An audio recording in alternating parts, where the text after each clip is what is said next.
You guys really don't understand. So after we came to champs, I'm sure you guys were watching our group stages too.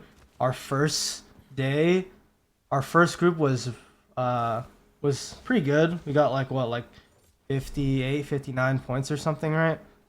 But to be fair, all of our points were in that first game. Like we got like what, 20, 12, 32 points, so 32 of 58, that's like more than half, right? So like our other 5 games like weren't that great either. And then the group after that, the 2 groups after that were not like good at all, and we scraped by like barely, right? And I'm sure you guys like picked like the command center. Our command center was working, right? Like comms and stuff, right? It was working, right? Okay.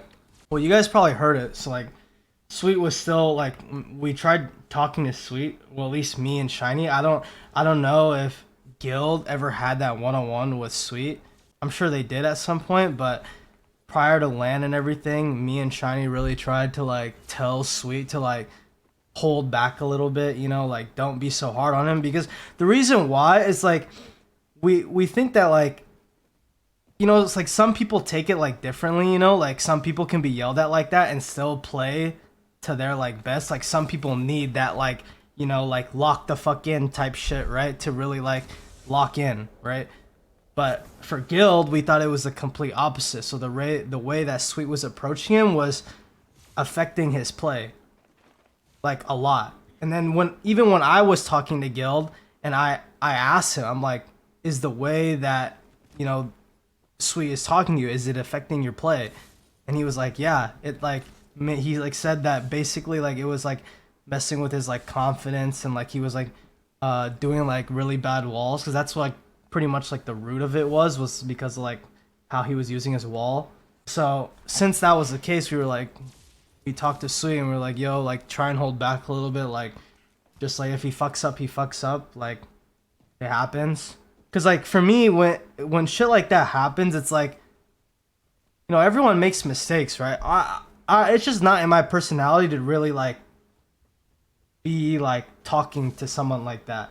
Even though like I am upset myself, especially in finals, like especially like when that fight in outside of Launchpad, right? The fight outside of Launchpad to E6, I literally killed 2 and hit the other guy 150, and we still somehow lost. I was so upset. I literally threw my fucking headset at the desk and I got up. I was like so mad. And but even though like they made mistakes, like it's just not in it for me to like really like say it like that. I don't know.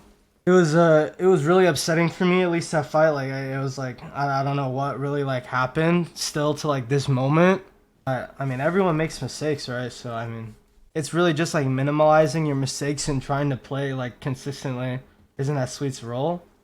What, Sweet's role to like what, fix the issues? No, the whole reason why we got Shiny was so Sweet doesn't have to worry about anything else but his own play. That was the whole reason for the coach. But it's kind of like out of personality, because Sweet is a very like talkative person. So like even like when we die, the person that does most of that talking anyways is already Sweet.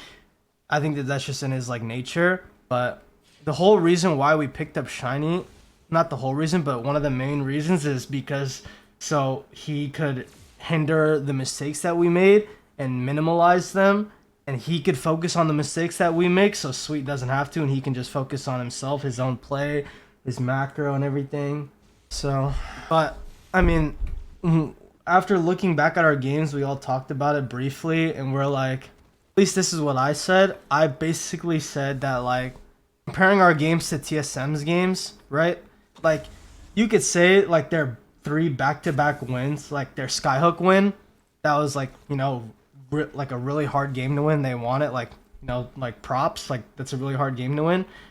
And but you could say like, oh, like the second game they got gifted their wall zone, you know, but even though they get gifted their zone, it's still hard to like, you know, win the game. Like, because like even though they get a gifted free zone, they play the same building every time, but they play it like perfectly without making mistakes, so they still win the game.